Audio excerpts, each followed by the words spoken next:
Love staying informed?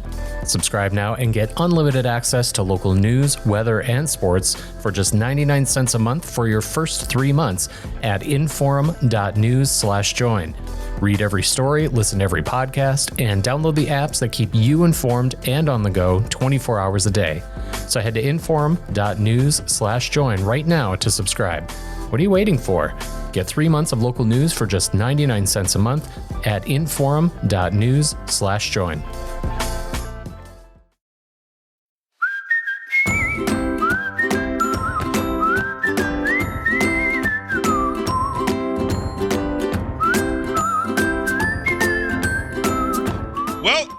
You know, since you're listening to this podcast, and why on earth would you be listening to this podcast if you didn't follow North Dakota politics? But the legislature's in session. When the legislature's in session, that means everybody's throwing tomatoes at each other about, well, what should we do with the legacy fund? And recently, and I've been kind of, one of the things I've never liked about the legacy fund is we never defined a purpose for it. I voted against the legacy fund back in the day, just to be clear. And for those of you who don't know, the legacy fund is it's a fund that takes in a percentage, a good deal. In fact, at this point now, billions of dollars of oil tax revenues, and keeps it in that fund. And now that fund's kicking off just short of $500,000 a biennium. I think that's right. I think it's something like that. You said million. I think it's billion. Half billion. Yeah, it's like 450 some odd. I think was the last I saw. Too many zeros on this stuff, man. That's right. So it's kicking off. So the legacy fund, in addition to becoming a depository for our oil tax revenues, has become a source of revenues in and of itself, which I think is a lot of people get when we talk about doing things with the legacy fund. A lot of people confuse that. They think, well, if we do anything with the legacy fund, we must be spending the principal. And that's not necessarily true. You could spend revenues from the legacy fund without spending the principal. It all gets a little bit confusing, but the thing is when it was created, there was no real defined purpose for it other than it was for North Dakota's legacy. And of course, that's a subjective term. It means a lot of different things to a lot of different people. Anyway, here to talk with me about that is former North Dakota Governor Ed Schafer, who was part of the effort, part of the cause that put the legacy fund ended up putting the legacy fund before voters and having voters approve it back in the day. Also joining me is Chad Oban, making another guest appearance here on the show. And this time we have fortified the servers for the Oban bump, so hopefully we'll get through and won't have any crashes or anything. Yeah, I'm happy to do my part. I heard you talking to Governor Schafer earlier about, your listenership. And Governor, you should know you're here at the right time because the listenership spikes when I'm co-hosting. All right. At least that's what I've been telling myself. I don't have any facts to back it up, but it is 2023 politics, so facts sometimes don't matter. Well, that'll override the decrease in listenership when I'm on, right? The Schafer dip competing with the Oban bump. That's right. There we go. Right. Well, it's all great. Hopefully the two will cancel each other out and we'll have a reasonable number of people listening to this. All right. So Governor Schafer, it seems like, what is your argument right now? You're not enthused about the way the legacy fund is being used. To the extent that it is being used right now, you're not enthused about it. What's the problem from your point of view? Well, first of all, you said you voted against it. You should have been the first one to vote for it. Growing up in Alaska and looking at Alaska's $77 billion fund or whatever. Although that's the Alaska Permanent, because we get a lot of comparisons. The Alaska Permanent Fund is different in that it's not tax revenue. The Alaska Permanent Fund would actually be more akin to like our Common Schools Trust Fund, in that the Permanent Fund in Alaska is the state's royalties. So it's not taxes, it's the state's royalties, which is why they distribute it like they did. I think it's a little different if the state, and I guess philosophically for me, the difference is important because I don't like the idea of taxing one group of people and then just giving the money to another group of people. But if we're talking about royalties, which is revenue generated by the development of minerals on land that belongs to all of us, that's a different thing, where Alaska's just sending out checks. So I hear that all the time and it drives me nuts. I don't want to use the legacy fund to just send people checks. Yeah, well, I don't either, but it's exactly the same thing, however, whether the revenue comes directly out of the ground because the state owns it, or the revenue comes out of the ground because it's a private ownership and it's taxed, it's still revenue from that asset. And it's from that asset that the money goes in for the people's business and for the expenditure for the health and education and welfare of our people. So whether it comes from a royalty or whether it comes from a tax, it's the same effect in the end. It's the people's money used for the betterment of the people. So anyway, but that's not the point. I mean, we're arguing where it comes from. What I'm arguing about is where it's going. And that's what my concern is. And when we put the legacy fund together, the idea and the reason that you and I have been talking is because you say there was no definition of legacy and what a legacy is. Well, I believe there was, because I believe the legacy, and this many years later, I can look and say, well, maybe we used the wrong word, but the legacy, Rob, is the oil. The legacy is that asset that's in the ground. The legacy is what we have there that's generating revenue to use for the government services to make people's lives better. So that's the legacy. It isn't for legislators to write checks for 10 years, and spend the money out of the legacy fund. It's not for people to build an edifice and put their name on it or buy down property taxes or, do something else. The legacy is the good of the people. And the design was to say, let's spin off some revenue, because eventually we know that oil is going to decline. It's a declining asset. It's going to go away. Let's put a pot of money somewhere so that at some point in time, we will have enough. When that oil money starts to go down, we have more or equal amount that goes in from the money instead of the oil.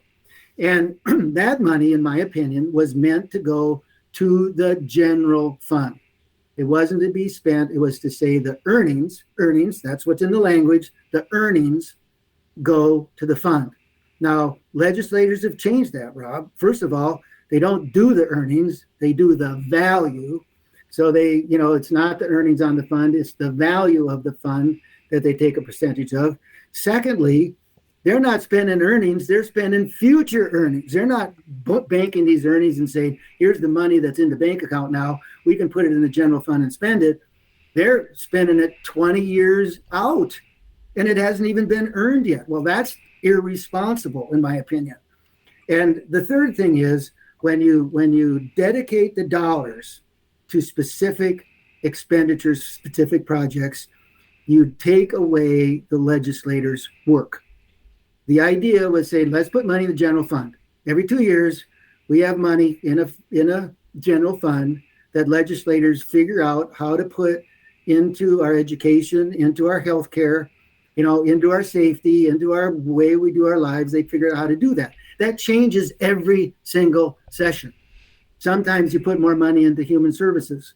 The next session, you might not, because you already caught up there. So the point is, we take away the flexibility of putting money in the general fund and have the legislatures look at the priorities, the desires, the directions of the people for where they want their money to go. We're taking that away from them, and we're taking it away for 20 years. And that is not what the fund was meant for. The fund was meant for replacement revenue for oil and gas when that revenue goes down. And then we have a pot of money in a bank that we put into the general fund instead of a pot of oil in the ground that creates money that we put in the general fund. So Governor Schafer, after this passed, and I actually voted for it, in your explanation is interesting, because I think I thought of it as a way to when I thought about legacy, I thought about sort of legacy projects that we'd fund from this. And it sounds like that wasn't necessarily the thought behind folks that were going for it. So from your perspective, the legislature shouldn't be spending any of the interests right now. They should be waiting until oil revenue starts to decrease, and then it'll sort of balance out the budget moving forward. Is that what you're thinking? When we should spend it, and should it be zero right now? I believe it should be. That's what I think. And I think, Chad, the issue is, you spend some now. I mean, you've got some dough. You've got a big target out there with $8 billion. And people like you are saying, hey, that should be some kind of expenditure. Right. I'd rather not, but I can see the legislators doing their work and taking some of those funds and using them for critical dollars today. If those funds are earned and they're put in there and they're for a project that is a one-time project but committing them for the next year and the next year and the next year and the next 20 years, I think is a mistake, because I don't think our budget needs are continuous. I don't think the budget is exactly the same every time. And so when we do that, and I certainly don't, and I think the language in the initiated measure was clear that these were to be replacement revenues for a decline in asset and oil and gas revenues. I think that was clear.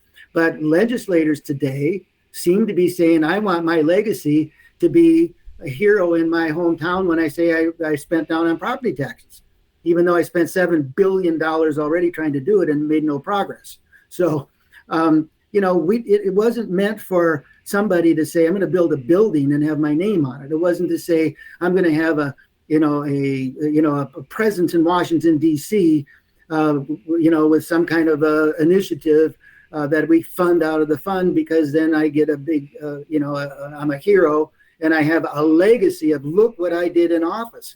The legacy of legislators shouldn't be spending money out of a revenue source that's going to be critical for the future. The legacy for the legislature, in my opinion, ought to be, we use earnings from that legacy fund in a proper manner to enhance the health and the safety and the education of the people in the state of North Dakota. That should be the legacy. It's dollar legacy. It's not a project legacy. I don't want to go too far down in this debate because it's a moot point now, but I mean, this is one of my problems with not better defining what we're going to use the legacy fund for, because of course you put a pot of billions of dollars in front of a bunch of lawmakers, they're going to be motivated by parochial interests, they're going to be motivated by short-term ambitions. Of course that was going to happen. It's naive of us to think it isn't going to happen, and maybe we could say, well, we shouldn't just accept that. We should expect better from our legislators. That's a debate for a whole other podcast. Yes. But I guess, I mean, I'm struggling with what does legacy mean? I mean, to me, using the revenues from the legacy fund to eliminate the income tax would be a heck of a legacy for our state. So we could join the other states like South Dakota and Arizona and Florida that don't have an income tax. That would be, I mean, to me, that would be a nice legacy thing. I'm interested in that. I mean, is that not the sort of thing you had in mind? So why would you do, if you've got plenty of revenue, why would you use legacy fund earnings in the future to buy down tax? Why? And first of all, why would you do an income tax, which is regressive? Why would you do a sales tax or something that is equal across the board to everybody? Why don't we play fair with taxation? It'd be nice, but zero tax for everybody seems pretty fair to me. Yeah, on income. Yeah. On income. Yeah. But is it fair on property tax? Is it fair on sales tax? Yeah. I mean, income is a regressive tax, and fine. So let's take it to zero. Let's do that. Sure. Why not? All right. But the point is, do we have to do it with legacy fund earnings? We've got billions of dollars coming into the state coffers. We've got 27% or 30% of the money in that general fund that's coming out of the legacy fund, right? So what about the other 70%? Why can't that be used to lower property taxes? Why can't that be used to pay down property taxes or to eliminate your income tax? I'm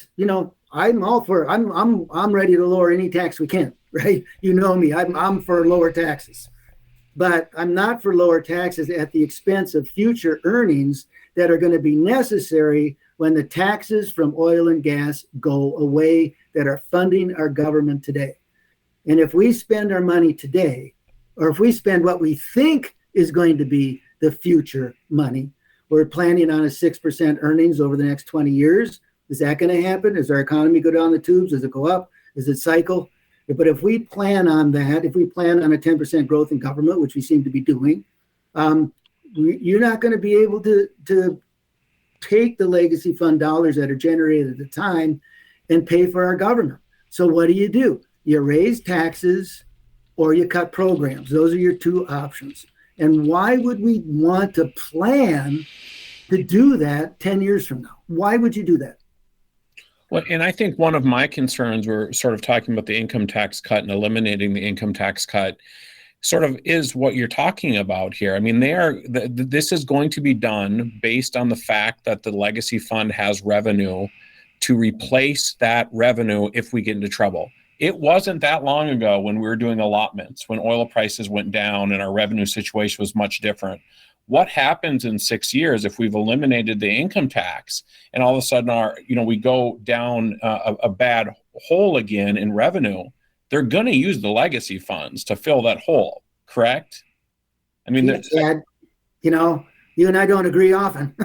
Yeah, well, but that's my fear. It feels like we're in a commodity-based economy, that we do have these ups and downs, that I think what you're talking about here, using the legacy fund to sort of smooth out those ups and downs, makes a lot of sense. And I worry that if we start cutting off these revenue sources now, it's going to be super rocky in the future. Rob wants to jump in and tell me why I'm wrong.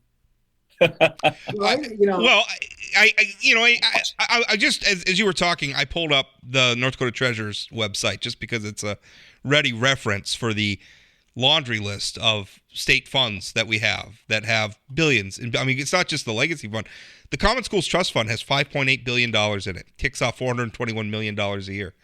The legacy fund is kicking off, as we said, almost $500 million a budget cycle. I mean, at what point? This is other people's money, right? These are taxpayers. I realize it's the oil industry, so they're not very sympathetic, but that is a cost. We're costing anybody that's doing business in North Dakota. That has an economic cost, and we're taking that money and we're stockpiling it in state coffers to the point where it's becoming its own source of revenue. I mean, the amount of money that the legacy fund is kicking off in revenues now is almost the same amount that we collected personal income taxes in the state. There's a point at which I'm all for serving the public, but how are we serving the public by seeing how high we could stack the dollar bills?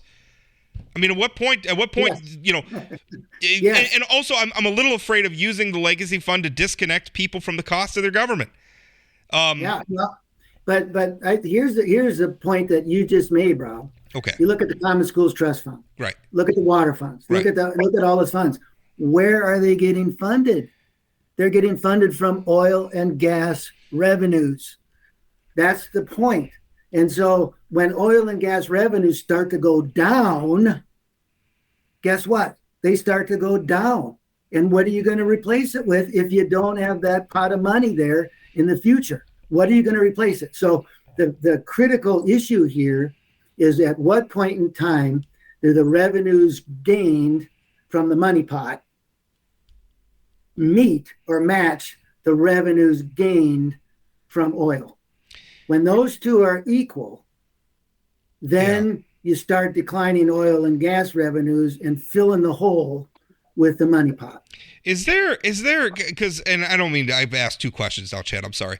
You're fine. Is there a point at which, because we are very, I mean, that is the part that gives me pause about all this, is we are very dependent. There are times, and the math changes obviously depending on what time of the budget cycle you're looking, but there are times where $1 out of every $2 deposited that the state collects in revenues in general, and I'm talking about everything from what you pay to register your car to what you pay in income taxes to oil and gas taxes.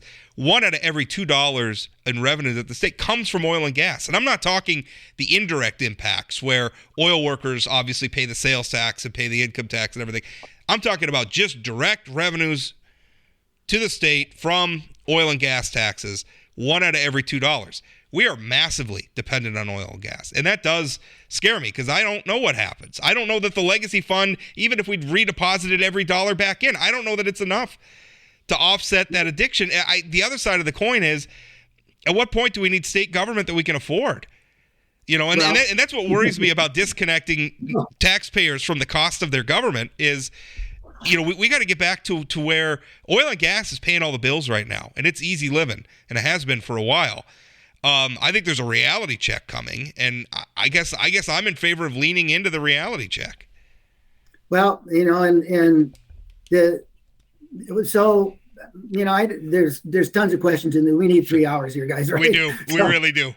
You have 3 minutes. Oh, yeah. I'm kidding. But the in the 1990s, and I'm a troglodyte, right? I'm back in the old days, but in the 1990s, in the Schafer administration, we lowered the cost of government for the first time. So we've lowered the cost of government. Now, tell me one thing that this legislative session has done to lower the cost of government. What is one thing that they've reduced in expenditure? What's one thing that they've done except spend, and spend dollars we don't have? They're spending income off of the legacy fund that hasn't even been realized yet. And what if the Biden administration shuts down oil tomorrow and we don't have that revenue? What if the price of oil goes back down to $20 a barrel, which it was 3 years ago? What's that revenue going to be? They haven't done anything. All they have done is spend money that's meant to balance out the cost of government in the future. That's what they've done. Name one thing that they've reduced. Governor Schafer, you talked a lot about the legislature here, but what is Governor Burgum's role in all of this? I mean, do you think he should be pulling out his veto pen to veto some of these spending proposals? I mean, obviously you and I disagree on how much we should be spending in the state. You'll be shocked to know. But I mean, what's his role in all of this? Well, I was going to dig out my old T-shirt and send to him that said, "I've been vetoed by Ed." That the legislators wore when I was in office. There used to be one of those in my house worn by my father. I remember during that time. It's funny. It was a great caricature of you, if I remember properly, too. It was good. Yeah, well, it was, but my point is, yes, I think the governor ought to have. He ought to have a veto pen, a veto stamp, a veto electronic signature, whatever it takes. There's tons of this stuff, in my opinion, and of course, it's easy for me to say. I'm arm's length. I'm not there. I'm not sitting in the chair. But when I look at it, with my experience and my relationship with the legislature and my relationship with the people of North Dakota in managing the expenditure of their dollars for their better life, I think you should be vetoing a lot of stuff. But the time to veto isn't at the end of the session. The time to veto it is to clearly lay out where you're going ahead of time, what your principles are, what your values are, what you want to get accomplished, so that the legislature is going along in sync. And then when they get off on a tangent or something, you veto the dang thing. And you know what? Sometimes you get overridden. Sometimes the legislature looks at it differently and they override you, but you still have to stand up there for what you believe in and what you stand for. And in my opinion, you can't do that unless you're willing to put that veto stamp on that piece of legislation. I do believe, and we've got to wrap it up here, but I do believe that we need to empower the governor to talk about and Ed and I talk about this all the time because it comes up. The governor can't threaten a veto. And I mean, kind of, if you read the Constitution, I think it's more he can't use his veto to extract. He can't use it for bribery, say I won't veto this bill if you give my brother-in-law a job. I mean, it's more in that line. But I think we really got to get over that. I would like the governor to give more input early, because sometimes it's we don't know where the governor stands, and then the legislature passes a bunch of bills, and then the governor vetoes them after the legislature's out of session. That just doesn't seem very productive. The governor's signature is a requisite part, unless they get obviously an overriding majority, is a requisite part of the legislative process. So I really think the governor should be more involved. But we have this sort of tradition of, the governor doesn't comment on legislation. Come on. I wish more would, frankly. But well, I think you should. I mean, it's I had lunch or breakfast, with Democrat and Republican leaders once a week or once a month during the legislative session. And I was pretty clear about what I agreed and what I didn't, and what I would sign and what I wouldn't sign. you don't have to, if I say to you, Rob, I'm not going to sign that legislation if it gets on my desk. Is that kind of like a veto? Well, I feel like that's a First Amendment thing. Like, you still have the right to free speech. You're allowed to say, I don't support that bill, and because I happen to be governor, I'm not going to sign it. That's a veto. Did you threaten a veto? Is that illegal? I don't know. So, Governor, so right above me is a picture of my dad, and he was one of those leaders that you met with back then during the Schafer administration. And I remember my dad having great respect for you and for the office and the communication that you all had, even while disagreeing. The world has changed since you were the governor, but in terms of those relationships and talking between legislators and the executive branch, what is the advice that you would give? Because again, I remember you having this great relationship with legislators. I'm sure there's conflict throughout, as shown by. I've spoken to former Majority Leader John Dorso. I'm not sure he would describe it as great all the time. But. Yes, but it was a relation. I mean, it seemed like you could work together to a certain extent. Sure. What should the legislature and the governor be doing right now to sort of work together better, in your opinion? So first of all, let me tell you, I loved your dad. And we spent a lot of time together, obviously. And there's a reason why, Chad. And because your dad, the other leaders, myself, firmly believe that politics is politics, and that's what gets you elected.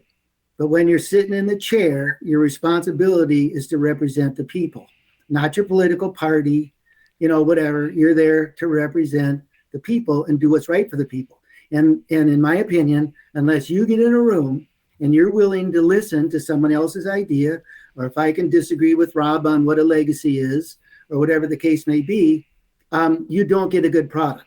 So a good public policy comes from good public discourse. And it comes from saying, I look at it this way, you look at it that way. I do this, you don't do that. I mean, I'm right, you're wrong, I win, you lose. That's where we are today. And to me, where good public policy comes from, hey, there's a piece of what you're saying that I think makes sense. And how do we craft that in here? Here's a piece of what I believe in. How do we craft that in there? You put them together and you get good public policy, and you get strength in the government process. You get trust in the government process and belief in the government process. Today, that's all out the window. Everybody is they vote so they get likes on Facebook or wherever you get them, and you get, but really it's not what's good for the people. It's not whatever. I mean, we very much need to understand that this process is not for Twitter. This process is for the people. And unless we sit down, the two of us, the three of us, the five of us, and say, this is where we're going with this legislation. And by the way, if I told your dad we were going to do something, we did it. Yeah. There was no backing off, or no editorial from the Fargo Forum, or no podcast that was saying, oh, they're doing stupid things, so you back off. I mean, the point is, if you made the agreement, you honored the agreement, and you got it done. And that's not happening today. Now, how do you change it? I don't know. I came out of the blue after 40 years of Democrat dominance in our state, and in my opinion, changed the face of the way that we operated our government. Is someone going to come out of the blue here and put a new image and a new stamp and a new direction and say, hey, let's change the face of how we're representing the people of the United States and the people of North Dakota? How do we do that? I think it takes a huge commitment. I think it takes people understanding their own values and their own character. And let me tell you this. I recently spoke at a seminar where someone asked me the question of saying, how would you go into a meeting and try to change your opponent's mind? And my answer was, I'd never go into a meeting to try to change my opponent's mind. I'd go into a meeting to try to understand what my opponent is thinking and why and how and what the outcome is going to be, and how can we craft that together to get something that's right for everyone. That's the process, and today it's, you're a good guy, I'm a bad guy, and I'm going to go on Twitter and get a like. And and that's not good public policy. Right.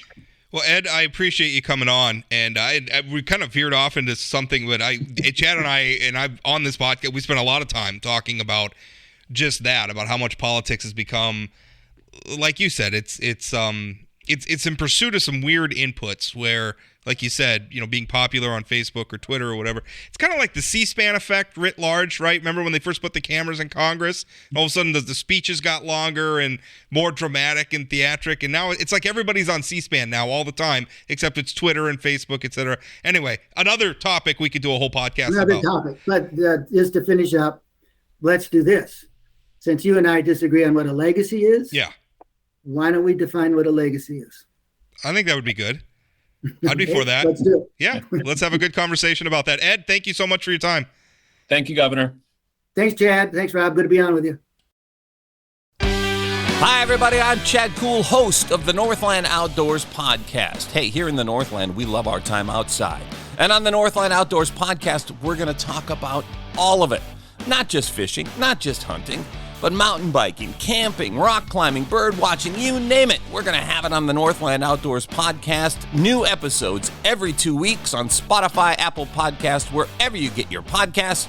So look for it and join us on the Northland Outdoors podcast. Well, just finished up with former Governor Ed Schafer, which, by the way, whether I'm disagreeing with Ed or agreeing with him, he's always a delight to talk to. I think he's somebody who just embodies fine public service. And I'm not just saying that because he was joking about how we were going to beat him up after he got off air. That's not why I'm saying that. I've admired Ed, disagreed with him, sometimes over the years, but I think he gets it, right? I mean, the problem is never my ideas for our state diverge from your ideas. That's never a problem. The problem is when I stop caring what your ideas are, right? If that makes sense. Yeah, I think Governor Schafer, I think he is sort of true North Dakotan. Obviously my perspective on spending and the size of government is very different than his, but I've never witnessed him being disrespectful in any way to people who disagree with him. It's funny thinking about back when I was in my late teens, early 20s, when he was governor and my dad was in the legislature with him. I'm serious when my dad says, he would never say anything bad about Ed personally, the governor personally. But also during those times, I don't know if you know this, but Schafer would run all the time. And so I would be going home for lunch from BSC and the governor would be jogging in his short shorts all throughout Bismarck. You want to talk about a man of the people? Yeah. You'd see him everywhere back then. Well, that is kind of a North Dakota thing. I used to run into John Hoven in the grocery store here in Minot every once in a while. Yeah. I remember one time I was driving down a random street in Bismarck and I saw Kevin Kramer out blowing snow on his driveway, right? That's just there's my Congress. He was in Congress at the time. There's my congressman. He was in the House, not the Senate. Anyway, that's neither here nor there. The legacy fund is I think it's such a hard thing because again, we've created this giant pool of money and then we put it in front of a bunch of politicians and said, "Don't touch it." Yeah. Don't touch it, and we're going to call it the legacy funds. So it's this very nebulous thing. Everybody's got it. Trust me, every time I write about the legacy fund, I get emails with all sorts of brilliant ideas about how we ought to spend the legacy fund. And everybody has different perspectives. Again, your huge sum of money. I said before we got on, one of the streams is being used to shut down the public employee pensions. When I voted for this thing, that's not the legacy I was voting for, right? Yeah. So we all have different perspectives on this thing. The stream bills, I've never thought about it the way he sort of mentioned it takes away legislating from legislators by setting up these streams to fund things. Yeah. But they change the streams every 2 years too. But also you could argue that about anything. If a school board, one school board or one electorate obligates a school district to a bond or something, we create right. And I'm not, sometimes it's a good idea. It's going to depend on the proposal and your perspective, but I just I don't know. I think the one thing that does get lost is the legacy fund eventually, yes, the revenues flowing into it are going to go away. But the balance is going to be there as long as we don't start spending that. And the balance is going to continue to produce revenues. And I think Ed's concerned that we're not, if we don't reinvest the revenues and then, rising, the rising cost of living, there's a lot of, it gets complex. But I guess I'm just less hesitant about using it than he is, because I do think it is something, it's more of a renewable resource than we're letting on, because once it's locked into that fund, it produces its own revenues, and those aren't really oil and gas revenues anymore. Yeah, but you brought up the Common Schools Trust Fund earlier, and you want to talk about a brilliant idea. I mean, that thing is funding the vast majority of K through 12 funding from the state right now. Right. And there's been some talk that within a few bienniums, it's going to be funding all of the K through 12 funding from the state. Now, if I have my way, it'll be way higher, so they'll never get there. But but think about what that means in terms of lower taxes, what that means in terms of being able to invest if we could use it to start offsetting that education portion of the property tax, whichever. I mean, that would be real tax relief, as long as we didn't let them backfill it. But anyway. I just think it's hard, and I do think that there's an original, and I don't want to bash Ed, because I understand what they were trying to do, but I do think there was a problem. I think it's naive to think that you could put billions of dollars in a pot of money and the politicians are going to keep their hands off. It's a little naive, and I think that's the mistake we made. Wasn't the first iteration of the legacy fund, the money was more locked up, right? It was until, I would have to look, but I'm pretty sure until the 2017 session was the first time that they could spend the revenue. Now, and they can also spend, but it was locked up entirely where they couldn't do anything with it. And I'm pretty sure it was the 2017 session. As it stands now, they can do whatever they want with the earnings, and then it takes a supermajority vote if they want to spend any of the principal. But I think they made two runs to pass the legacy fund, and I think the first one had it locked up more long term. They had to loosen it up to get it through. The one I worked for opposed it, but the second time they supported it because there was some flexibility to spend the money that was going in that pot. And the other, I think it's a little pie in the sky too to think that the legacy fund is just, we could just fund our government entirely from these funds. I do think it's important to keep taxpayers engaged with what their government's costing them, because there should always be a cost benefit calculation where I say, well, I want the government to do this additional thing. Well, there should be an additional cost to that, right? And then we can have a debate about whether we're willing to pay it. I think it's dangerous to disconnect voters from the cost of their government. But I also think the big picture, and you talked about it, the dependency on one commodity to fund our state government. I mean, that does make me nervous because, again, it wasn't that long ago when the state was cutting 10% across the board, and now we're going to go back up again. And I mean, I don't think there's ever been a cycle when it's been just boom in the oil industry. I mean, eventually it comes down. Well, that's the scary thing when we're in such a commodity, and it's why we talk endlessly about wanting to diversify the state's economy and everything else. Because we're so, not just oil and gas. The other big industry is agriculture, which is also commodities and is obviously more diversified in the types of commodities because we have all sorts of different crops and those prices, vary. But it's commodities all the way around, and we end up in a lot of boom bust cycle. What you want to talk about? What happens if the federal government stops mandating and subsidizing ethanol? Sure. Right. It's like a majority of the largest crop that our country produces goes to producing a fuel that nobody really needs or wants.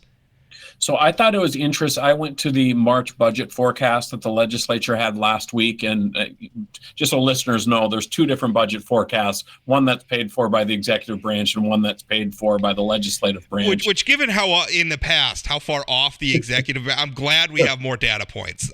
So both were very close to each other. So that's good. But what's interesting, as I was sitting there hearing the presentation, and 85% of it was on the price of oil and the future of oil and whatever. And I was thinking, like during Governor Schafer's time, what did that budget forecast look like because if there wasn't that level of oil, what were they talking about that whole Crop time? prices, probably. Yeah, but I mean, it was like a little bit on ag and the rest was on oil. And so it was very interesting. I'm too young to remember, but that is, and it brings it. We do need to diversify our economy, and one way to diversify, you're gonna love how I do this segue now. One way to diversify our economy is to bring young working families into our state, and one way to bring young working families into our state is to reduce their costs of living. And how can we do that? Well, the state could cover their school lunch. Oh, that was real good. That was real good. Did you like that? That's why I do this professionally. I wrote a column this week, and in writing, because I knew I wanted to write, I think it's silly. The public schools are a service our state provides. And so it seems silly to me that a core part of it, right? We're not talking about an extracurricular activity like football or something. Your kids are in school, they got to eat, right? This is unavoidable. I would hope it's unavoidable for you. The kids got to eat. So the thing is we're already paying to provide this service. Why not? Why are we carving out this little thing that I have to pay for out of pocket? Why not? So I wanted to write about that. And as writing about it, I got to think, well, how much am I paying for school lunches, right? I went back and calculated. I've paid over $1,000 for two kids. One in kindergarten, or one in first grade, I should say, and the other a freshman in high school. I paid over $1,000. And if you think about that, so far this year, and we still got, couple months left, a few months left. So I mean, that's a significant amount of money. If I didn't have to pay that money, that's, by the time we get to the end of the school year, what, $1,500-$1,700 back in my pocket? Why wouldn't we want to do that? We talk all the time about wanting. I guess that really, I was already in support of the state taking it over, but that really kind of thinking about it like this is like tax relief, kind of. So what's interesting about this whole lunch debate is the way the legislators look at it. First of all, it's not just public schools. Private schools also are eligible for free and reduced lunch right now through the federal program. And they were added to the bill that came out of, didn't come out. It was a 3-3, no recommendation out of the committee. I really think it was interesting, the conversation in Senate Education. And I don't know if you've watched it, but I was there. I was sitting there watching as part of my job. The discussion of this being an entitlement, the discussion about this being another way that we're just going to, open up the spending floodgates and all these different things. And like the disconnect between that and the next bill where they're talking about subsidizing parents that go to private schools, and that was okay, but one was it was like the disconnect between what they wanted to fund and not fund. But there was people in the committee who said, well, 200% of poverty, and that's what the bill is right now, free lunch for everybody up to 200% of poverty. That's $60,000 a year for a family of four. And there was a Senator Obama, who essentially said, well, that's quite a bit of money. People need to make choices on how they're spending their money. What? Well, they are. I mean, the thing is people but let's not pretend $60,000 people are living high on the hog. Well, that was the point. That was the point I was going to make. There are already families who are making that amount of money who are figuring it out how to pay school lunch. Right. So the argument is maybe they don't have to figure it out. Right? Maybe that's something we could do for young working families to say, hey, it's a little bit cheaper to live in North Dakota right now because when you send your kids to school, we got the lunch covered.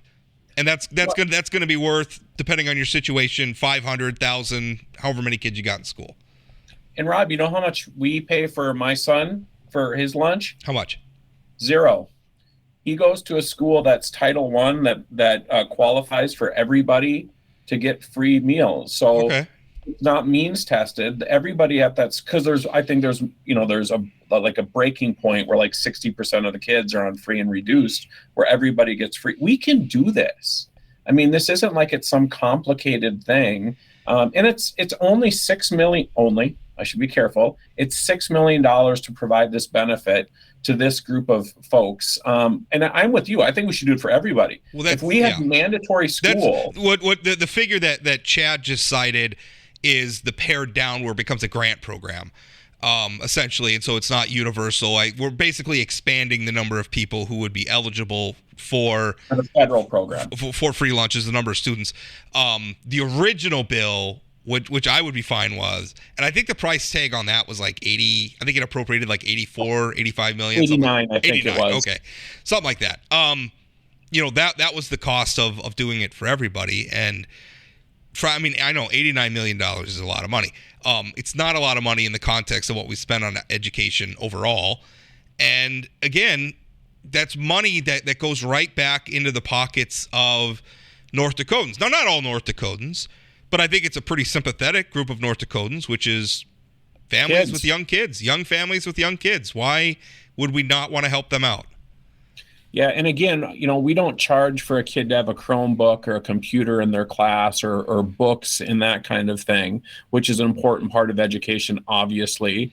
But I would suggest that kids having a full stomach is helpful to them learning. And we're not talking about these programs. We're not talking about providing a la carte. We're not talking about providing seconds. This is just basic meals, lunch. right? This isn't the lunch that they're already getting. And also, it eliminates some headaches along the way. I mean, one of them is, how do you deal with kids whose parents aren't keeping up with the school lunch bills, right? For whatever reason. I don't want to denigrate their parents. Maybe some of them are deadbeats. A lot of them probably aren't. A lot of them I'm sure aren't. But why are you punishing the kid? That's a grown-up problem. Kids don't have jobs. They don't have the ability to pay for their own school lunch. So we're eliminating that thing where the kid gets caught in the middle when they have parents who can't or won't pay their lunch bill. So now the kid doesn't have to get caught in the middle anymore. And also, schools don't have to worry about going out and collecting the money anymore, because now, they're making phone calls, they're sending letters, they're doing all that stuff. We can eliminate that administrative part and focus those resources on something else. Those are side benefits. Those are good things. And there's another bill that came out of the Senate Education Committee sponsored by Zach Ista that gets rid of lunch shaming. So essentially, in some districts, a kid who had a balance on their lunch that they owed would get a different kind of lunch, or they'd get a scarlet letter or something like that. It eliminates that, because at the end of the day, I hope we weren't actually doing a scarlet letter. But I understand. No, I was kidding. But no, but there were different, like you'd get a sack lunch, sure, or they would. Everybody knows. Your classmates know. Why are you getting the weird lunch? And again, it's not that kid's fault. The kid's not paying the bill. It's the parent's fault. And so eliminating that sort of shame. But you're right. We wouldn't have to worry about that shame if we were just providing these things to kids. And I got to tell you, I really appreciated your column, because it did give a different spin on it than I think most of the conversations we're having. The conversations I'm having is kids are in school. We need to feed them, whatever. But for you to talk about it from sort of a working family, this is money in the pocket of those people. We're trying to do tax breaks. This is a way to, it's essentially targeted tax relief. In a way. It really is. So, that's the interesting thing. I don't know exactly how we get around some of these attitudes, though. Because you look at like Representative Hoverson, when he spoke about it on the floor, and he's talking about this, it's like an entitlement for lazy parents is kind of how, or we might, if they get this money back and they'll go spend it on drugs or something. I think were some of the comments, and I'm just thinking to myself, like, is that the argument we would make if we cut their income tax, right? And now they got we can't cut their income tax. They'll go spend it on drugs. Come on. I just, we're taking it is targeted tax relief. The burden of paying for the lunches is going to fall on the taxpayers, but it's going to fall on the broad tax base, not specifically on young working families who, let's face it, when families are young and they got young kids in school, a lot of those families aren't making a lot of money yet. A lot of their prosperity is going to come, and that's kind of how it is, right? When you're young and you got young kids and everyone's moving up the ladder, you don't have a lot of extra room in the budget. Now, I'm lucky. When I went back and calculated on it, and I had people saying, oh, Port, you just want to get bailed out so you don't have to pay your kids a school lunch. Listen, I'm fine. If you want to add an amendment that only Rob Port has to continue to pay for school lunches, then fine, do it. I don't care. Right.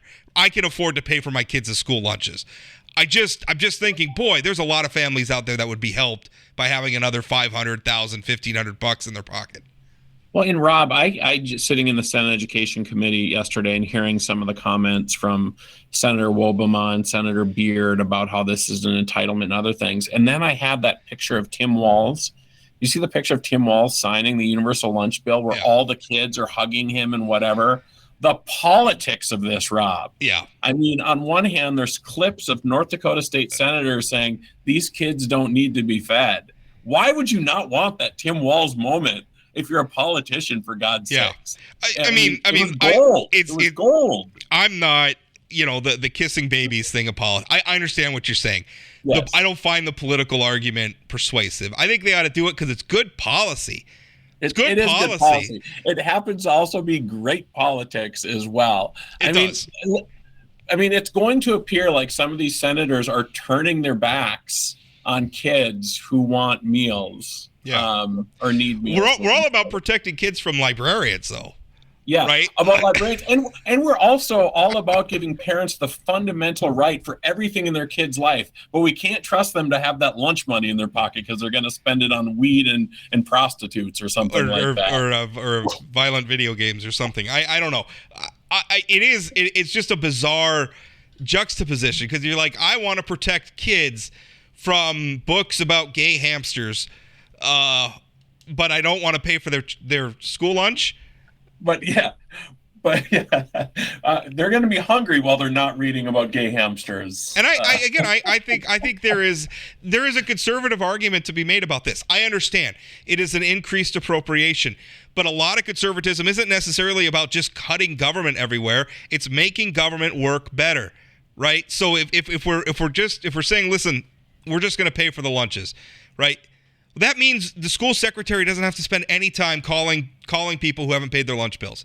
And that means no North Dakota student has to go and take the sack lunch while the other kids are eating whatever was on the menu that day and feel weird and feel out of place. It makes compulsory education exists. No reasonable person is against this, right? Public schools exist. No reasonable person is against the existence of public schools. So because we're obliged to send our children to school and kids need to eat, why would we not just provide this as a service and just move on with our lives? Like, this is not there are plenty of ways we could cut government. I don't understand why this is one of them. Yeah, it's really interesting. As you were talking, I was thinking about the conservative argument. We love a good tax credit, right? I mean, maybe that's the way they do it, is give people a tax credit for the amount of money they spend on lunches, but that doesn't take care of any of the efficiency things you were talking about and those kind of... Right. That's a convoluted way of accomplishing the thing you could just do by, let's appropriate $89 million or whatever it is. School lunch is paid for. Everybody's moving on with their lives. Rob, it's nice that you think that the legislature does everything as efficiently as possible to get the job done. Okay, fair enough. Although we blame the legislature as though it's this like homogenous thing.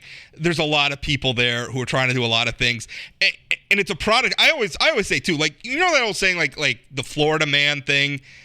And part of the explanation why there's so many weird stories out of Florida is because Florida has actually like really strong sunshine laws.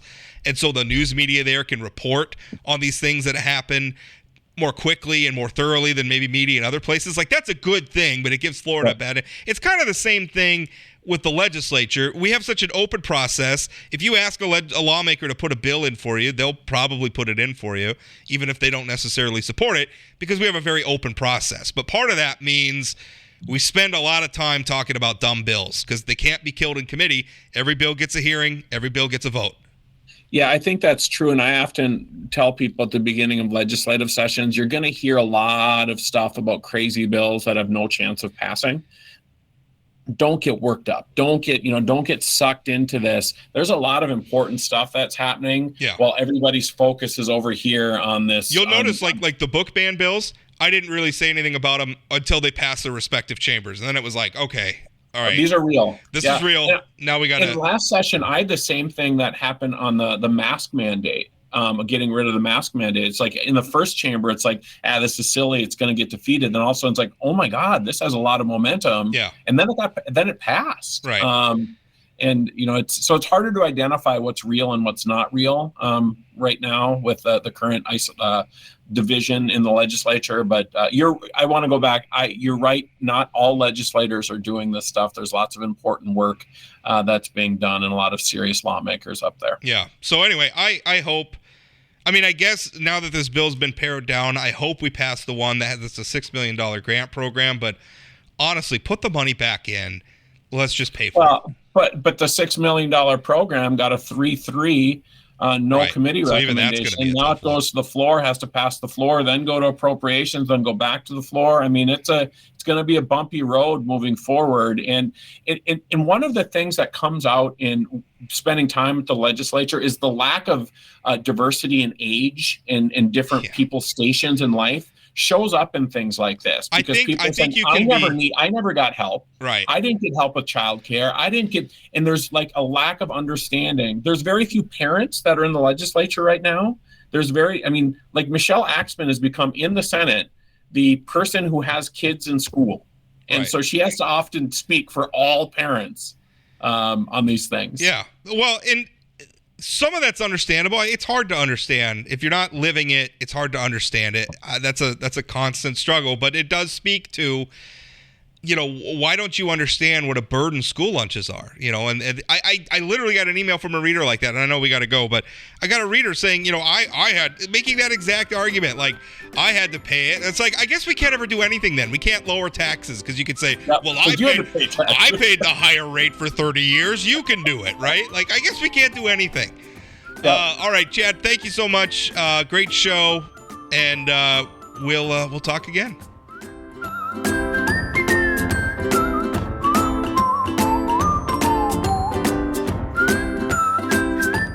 Did you know Forum Communications Company has a robust podcast library?